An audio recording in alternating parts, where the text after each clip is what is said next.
कुठं चाललेलो आपण?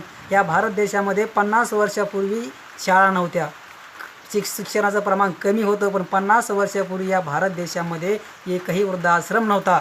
परंतु आज जर बघायला गेलं तर जिल्ह्याच्या तालुक्याच्या ठिकाणी वृद्धाश्रम आलेले आहेत. तर या संस्कृतीनं आणि आपल्या शिक्षणानं आपण पुढे नेऊन बांधलेलं आहोत.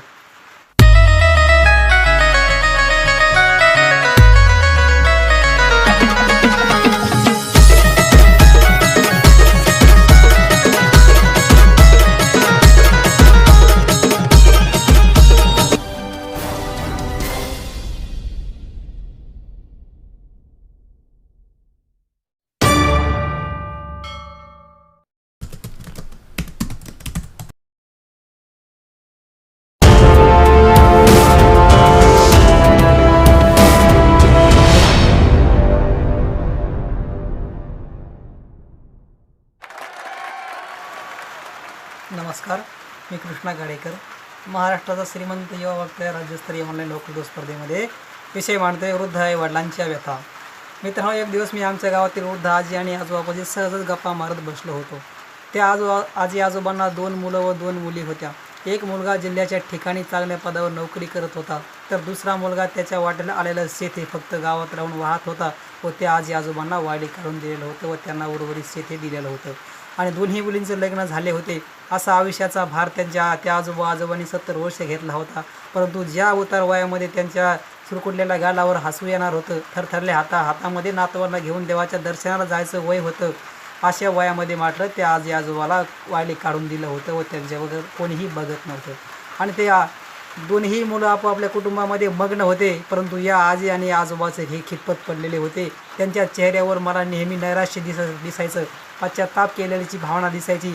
आणि अशा सर्व परिस्थितीमध्ये ते आजी आणि आजोबा आपलं जीवन जगत होते, एक दिवस लोटत होते. त्या आजी आणि आजोबाला मी विचारलं, तुम्हाला या सर्व गोष्टीवर कसं वाटते? त्यावेळी ते आजी आणि आजोबा म्हणाले, अरे आम्हाला जर पुत्र जर नसते झाले तरी हे आम्हाला परवडलं असतं, परंतु आता आम्हाला लवकरात लवकर मृत्यू यावा.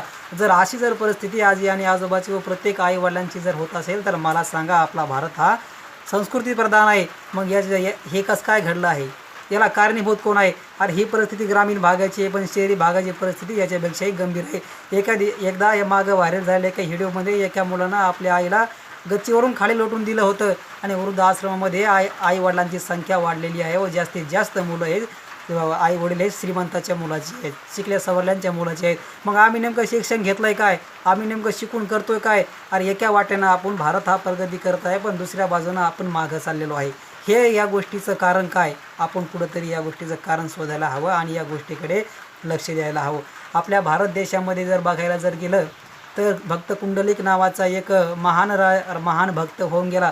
त्या भक्त कुंडलिकाने योगी 28 वर्षापासून साक्षात पांडुरंग परमात्मा त्याला भेटायला आले होते, परंतु त्यांनी वीट बेगली आणि त्या विटेवर उभा केलं. परंतु याच भारत देशामध्ये जर अशा परिस्थिती जर आई वडिलांची जर असेल तर आपण काय करतो? कुठल्या संस्कृतीचे पायीक आपण झालेलो आहोत.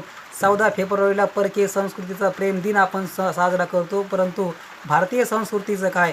त्या दिवशी परदेशामध्ये एक तरुण मुलगा 80 वर्षाच्या आजीला सुद्धा फूल देतो आणि आपलं प्रेम त्या आजीबद्दल व्यक्त करतो. परंतु भारतामध्ये जर बघायला जर गेलं तर आपल्या तरुणाईचं प्रेम फक्त कॉलेज, मित्र आणि मैत्रिणीपुरतंच आहे. स्वतः घरी आई वडील व आजोबांना बोलण्याला सुद्धा त्यांना वेळ नाही. कुठल्या संस्कृतीचे पायीक आपण झालेलो आहोत. कुठं चाललेलो आपण? या भारत देशामध्ये 50 वर्षापूर्वी शाळा नव्हत्या, शिक्षणाचं प्रमाण कमी होतं, पण 50 वर्षापूर्वी या भारत देशामध्ये एकही वृद्धाश्रम नव्हता. परंतु आज जर बघायला गेलं तर जिल्ह्याच्या तालुक्याच्या ठिकाणी वृद्धाश्रम आलेले आहेत. तर या संस्कृतीनं आणि आपल्या शिक्षणानं आपण पुढे नेऊन बांधलेलं आहोत.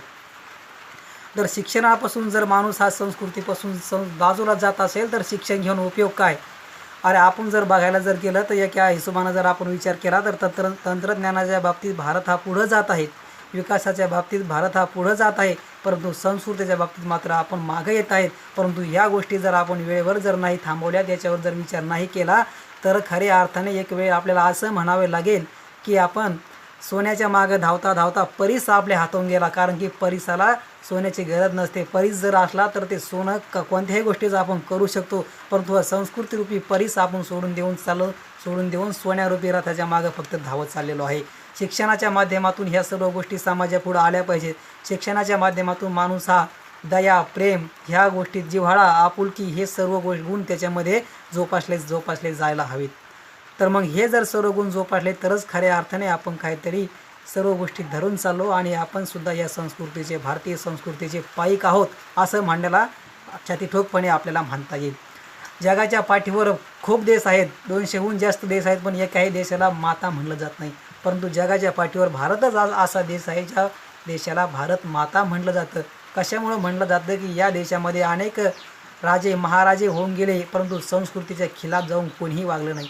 अरे जर उदाहरण द्यायचं जर झालं तर हिंदवी स्वराज्य संस्थापक छत्रपती शिवाजी महाराज यांचे पुत्र छत्रपती संभाजी महाराज हे बालपणी ते 2.5 वर्षाचे असताना त्यांची आई वारली.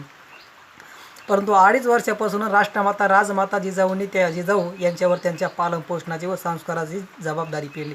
आणि त्याच उतार वयामध्ये माँसाहेब जिजाऊंनी छत्रपती संभाजी महाराज यांना असं घडवलं की आजही त्या राजाचा इतिहास देशोदेशाच्या दलनामध्ये आदरपूर्वक वाचला जातो, अभ्यासला जातो. का तर माँसाहेब जिजाऊंचे संस्कार त्यांच्यावर होते. का माँसाहेब जिजाऊ हे उतार वयात होत्या, परंतु आमच्या हिंदू राजामध्ये हिंदुस्थानामध्ये एकही राजा असं नाही झाला की त्यांना आईवडिलावर अन्याय अत्याचार केला.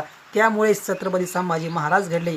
आणि खरं जर बघायला गेलं मित्रांनो तर घराचा आदर्श संस्काराचं विद्यापीठ आजी आणि आजोबा असतात. आणि हे विद्यापीठ कुठेतरी आपण घराच्या बाहेर काढून देत असल्यामुळे आपल्याकडे दिशाहीन आणि संस्कृतीहीन पिढी जन्माला आलेली आहे. आणि त्यामुळे आपली मुलं हे कुठंतरी नको त्या गोष्टी करताना आपल्याला दिसतात आणि आपण म्हणतो याला जबाबदार कोण, आता कोण काय करणार. त्यामुळे ह्या गोष्टी आपल्याला थोपावं लागेल. आणि हे सर्व जर आपण थोपवलं तरच यापुढे व्यासपीठाला वृद्ध आईवडिलांचे व्यथा हा विषय मिळणार नाही. हा विषय जर आपण थोपवण्यात जर यशस्वी झालो तर खऱ्या अर्थाने आपण खऱ्या भारतीय संस्कृतीचे पाईक व देशाचे नायक आहोत असं म्हणायला कसल्याही प्रकारचं वागव ठरणार नाही. आणि हीच अपेक्षा मी आपल्याकडून व्यक्त करतो आणि असं आपण कराल एवढाच माफक आशावाद व्यक्त करतो आणि या व्यासपीठाची रजा घेतो. धन्यवाद. जय हिंद, जय भारत.